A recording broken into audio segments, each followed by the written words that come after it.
Continuando com as nossas regras de concordância nominal, temos em tela o famoso pronome relativo que, caro candidato, cara candidata, vamos fazer uma pausa aí, vamos pegar aí, atente para todas as informações contidas neste bloco de aula, porque ele é bastante interessante. Nós já havíamos falado a respeito do nosso pronome relativo que lá na parte de regência, e aí nós vamos considerar que a banca tem uma outra abordagem, pode fazer uma outra abordagem a respeito desse pronome relativo, que você vai anotar aí com bastante atenção. O sujeito é um pronome relativo que. Veja que nesta condição, nós temos essa possibilidade de construção. A partir de quando nós trabalhamos com isto aqui, você está lembrando que nós estamos falando da nossa famosa análise sintática. Então, considere que cada vez que eu encontro com um verbo e que eu consigo encontrar o sujeito e o complemento, nós estamos trabalhando com orações coordenadas ou com orações que têm um sentido completo. Então, veja que aqui, eu poderia considerar que nós temos um sujeito, um período composto. Veja, período é a colocação, a construção, né, a minha gavetinha aqui, em que eu posso guardar 1, 2, 3, 4, tantos quantos verbos eu achar necessário. E aí você vai olhar para esta construção e vai ver que o verbo fui, existe o verbo fui aqui, né, a presença de um verbo, e você tem o verbo paguei. Se há a presença de dois verbos, obrigatoriamente você tem a presença de duas orações. Então, vamos fazer a análise de cada uma? Ok, vamos pensar assim, qual é o sujeito do verbo fui? Aí você vai dizer, bom, se o sujeito do verbo fui é o eu, ou seja, o sujeito eu, ele desempenha a função sintática de trabalhar ali, de exercer a função do verbo ir. E aí eu pergunto a você, bom, nós temos a presença de mais um verbo, o verbo paguei. Pergunto a você, quem pagueia a conta? Bom, cuidado com esta informação, porque a banca pode pedir para você, olha, tanto o verbo ir quanto o verbo pagar tem como sujeito o pronome eu. Você vai guardar o seguinte: a primeira informação importantíssima que você vai anotar a respeito do sujeito. Sujeito é como fósforo. Você usou uma vez, você não usa mais. Então, veja que aqui você já usou o eu para desempenhar a função de sujeito do verbo ir.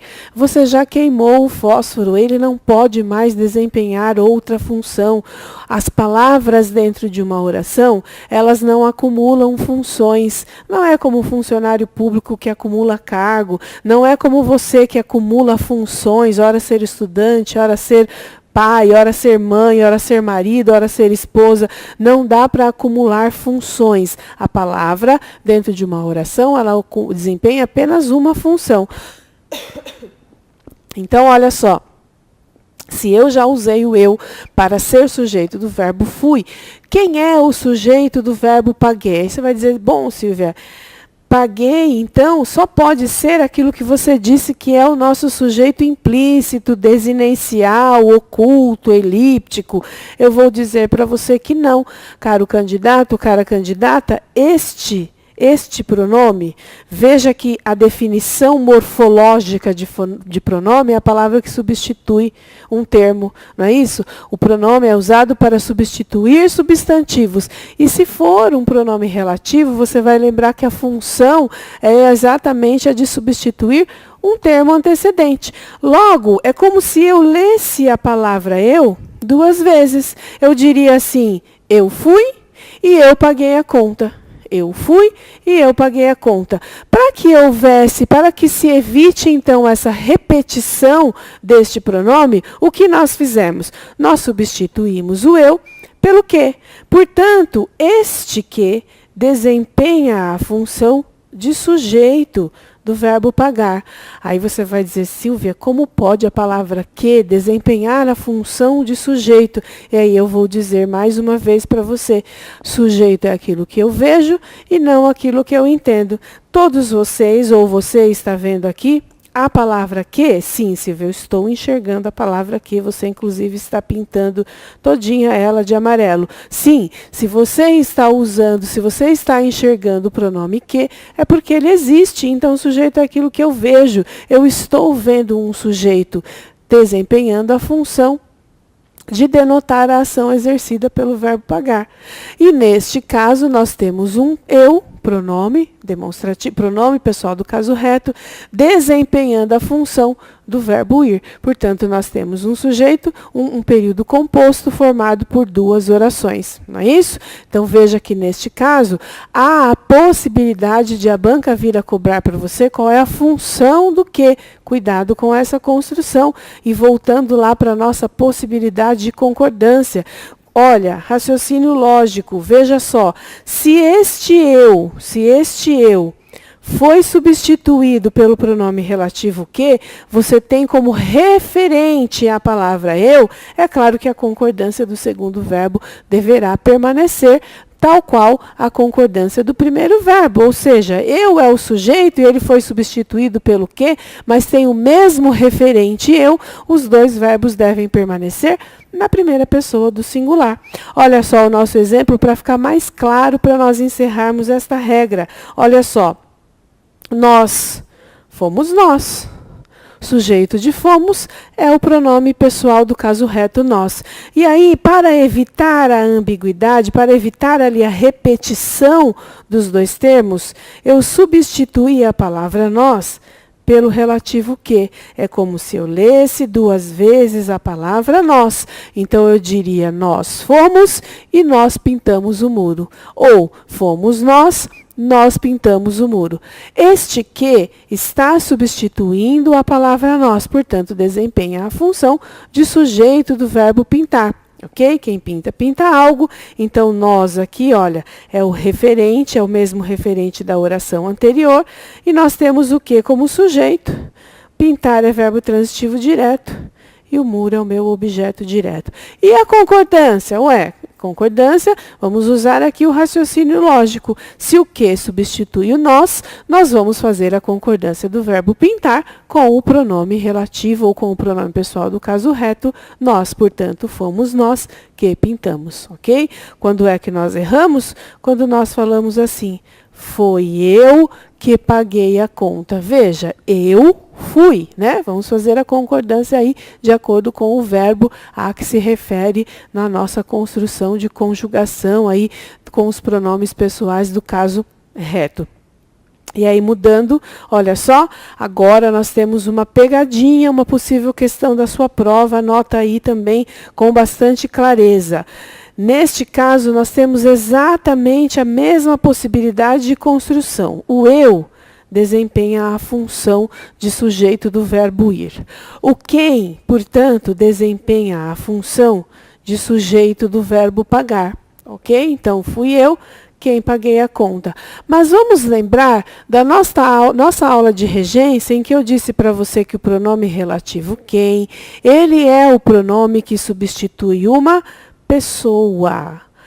Se pessoa é uma palavra a quem eu me refiro, usando verbos na terceira pessoa, então, olha, a pessoa falou, a pessoa fez, a pessoa visitou, a pessoa viajou, a pessoa construiu. Nós estamos usando para nos referirmos à pessoa com o verbo na terceira pessoa. Ok, então veja. Nessa construção aqui, por que eu usei o paguei?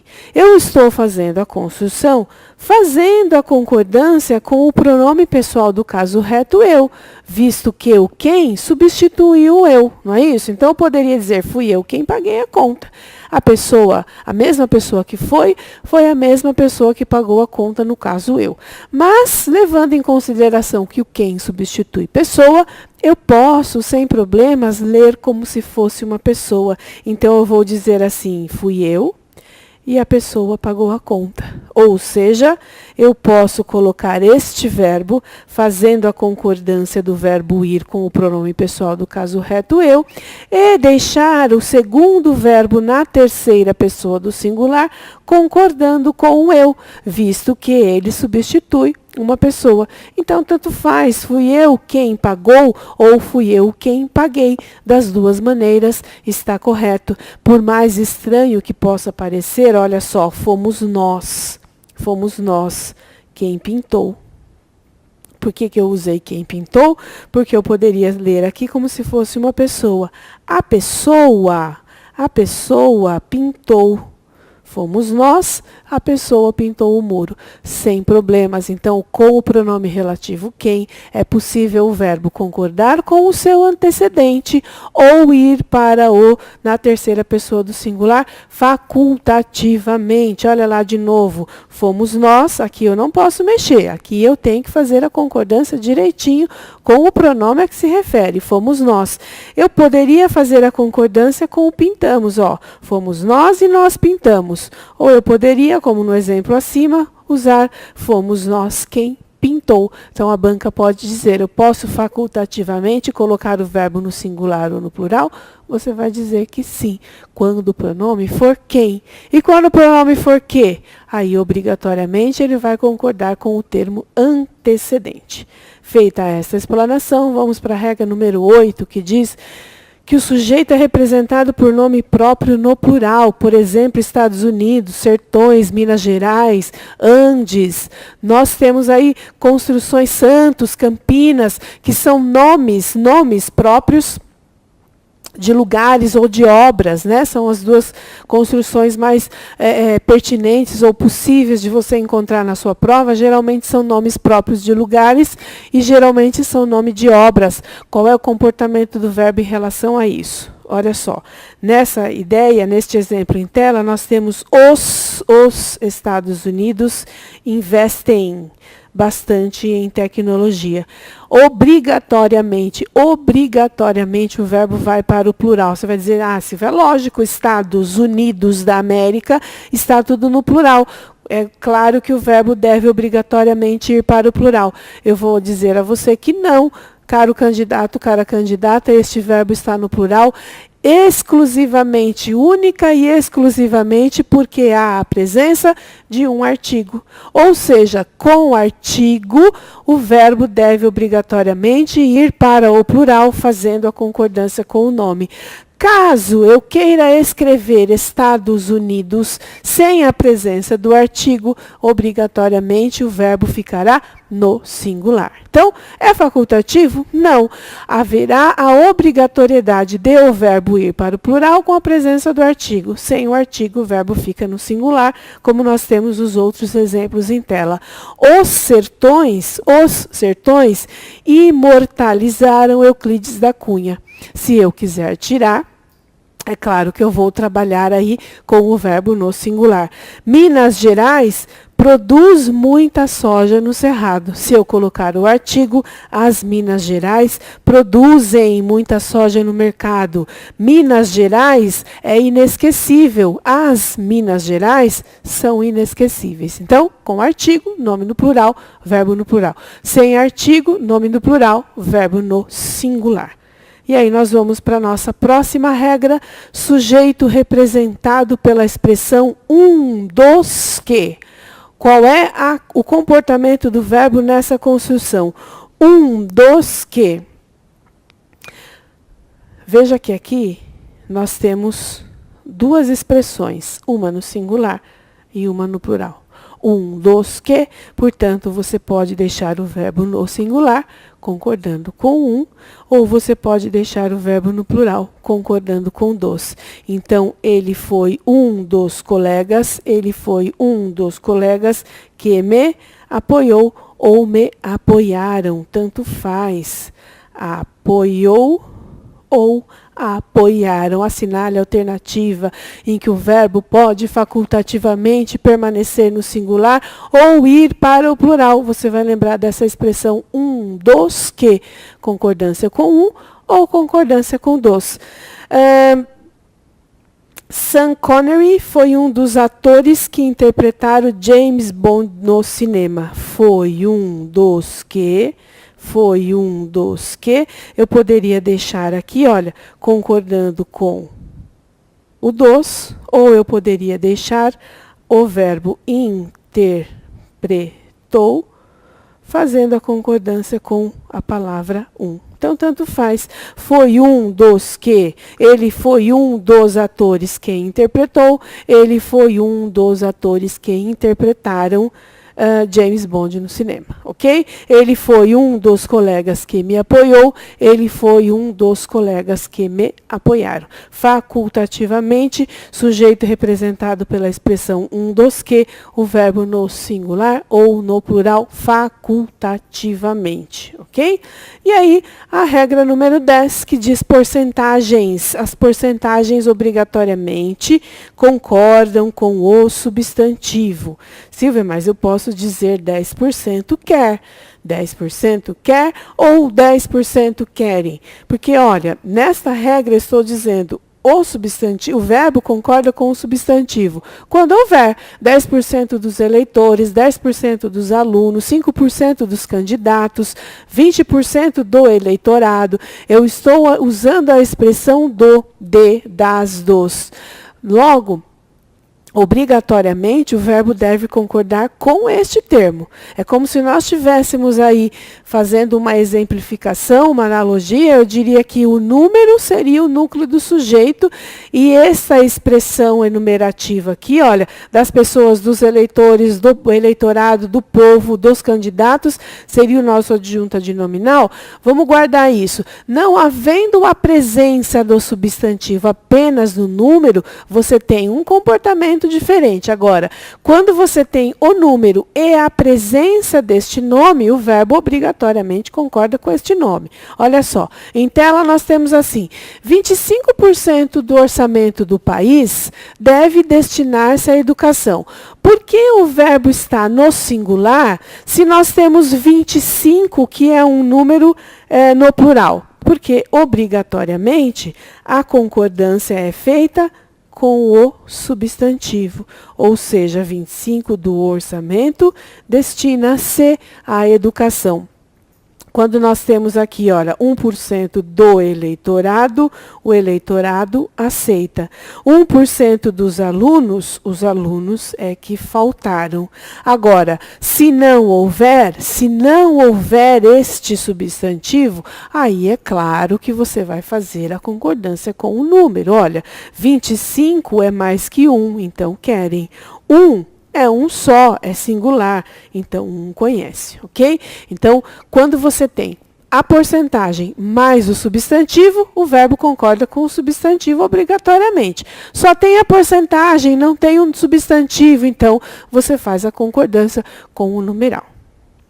Feita esta questão, feito este apanhado, nós vamos então entrar aqui para os nossos casos de concordância com o sujeito composto. O que nós fizemos até agora foi o levantamento das regras específicas ou as curiosidades mais pertinentes com relação ao sujeito, quando nós temos a classificação de um sujeito simples, ou seja, apenas um núcleo, uma palavra importante. Agora, nós começamos com a construção dos casos de sujeito composto. Nós já falamos lá na abertura da concordância verbal que sujeito composto é aquele que possui mais de um núcleo. 2 ou mais núcleos traria ou denotaria, exigiria que o verbo ficasse, portanto, no plural. Calma aí, a concordância é a seguinte, o seu sujeito é composto? Sim, Silvio, o meu sujeito é composto. Agora, perceba, o seu sujeito está antes do verbo, ele está anteposto, ou seja, posto antes do verbo. Aí você vai olhar e falar, bom, em tela ele está anteposto ao verbo, né, Silvia? Porque os jogadores e a torcida é o meu sujeito composto. Ou seja, eu tenho 2 núcleos. Sim, eu tenho 2 núcleos, né? Nós temos aqui, ó, sujeito composto, os jogadores e a torcida. Jogadores é o núcleo número 1, torcida é o núcleo número 2. Portanto, o verbo obrigatoriamente deve ir para o plural.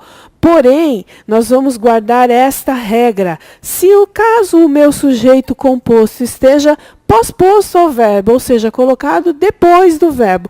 Como é que eu tenho que fazer essa concordância? Aí você vai aplicar o nosso método tantofas, ou seja, tanto faz. Se você quiser fazer a concordância com os dois, tal qual você fez no exemplo acima, está correto. Se você quiser fazer a concordância com quem está mais próximo, também está correto. Então, voltaram ao hotel o turista e a polícia, ou voltou ao hotel o turista e a polícia facultativamente. Aí, de novo, aquela questão que é cobrada para você assinar a alternativa em que o verbo facultativamente deve permanecer ou pode permanecer no singular ou no plural.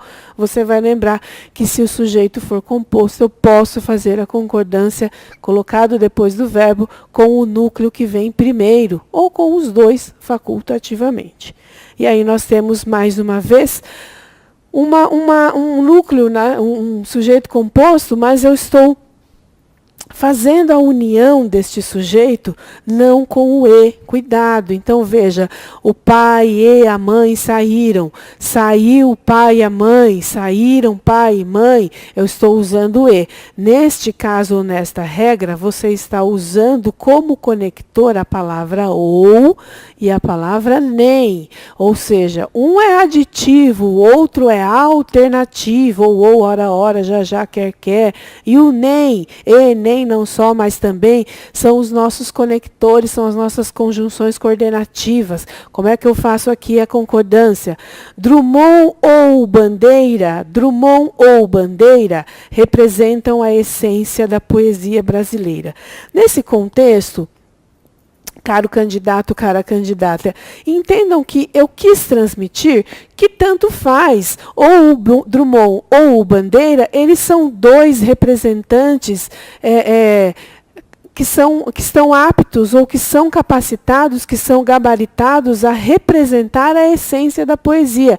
Então, tanto faz, um ou outro, eu posso colocar aqui numa situação de adição. Este ou não é o nosso ou exclusivo, é o ou com ideia de inclusão. Rio de Janeiro ou São Paulo são grandes capitais, porque eu não estou falando que ou uma ou outra, eu estou dizendo que tanto faz uma e outra a ideia de inclusão. Então procure, se você não gravou essa informação, busque lá na sua gramática, está dizendo assim, o ou pode ser inclusivo ou o ou pode ter ideia de exclusão. Lá em raciocínio lógico, nós também temos esta informação, né? Ou e ou, é o inclusivo ou é o exclusivo. É exatamente esta ideia que você vai guardar. Este ou, neste exemplo, ele não exclui, ele inclui, por isso ele puxa o verbo para o plural, ou seja, qualquer um dos dois representam a essência da poesia brasileira. Agora, nem o professor nem o aluno acertaram a prova. De novo, nós temos aqui a soma.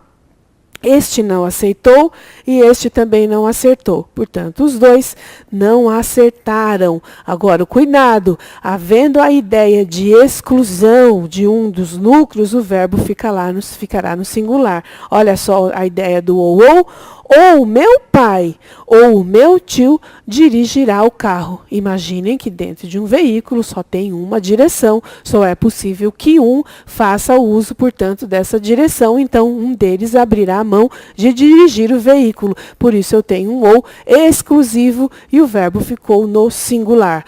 Ou você ou ele será escolhido. Ou com ideia de exclusão, eu vou permanecer ou eu vou puxar o meu verbo para permanecer no singular. Com isso, nós encerramos mais esse bloco. Daqui a pouco nós voltamos. Até lá.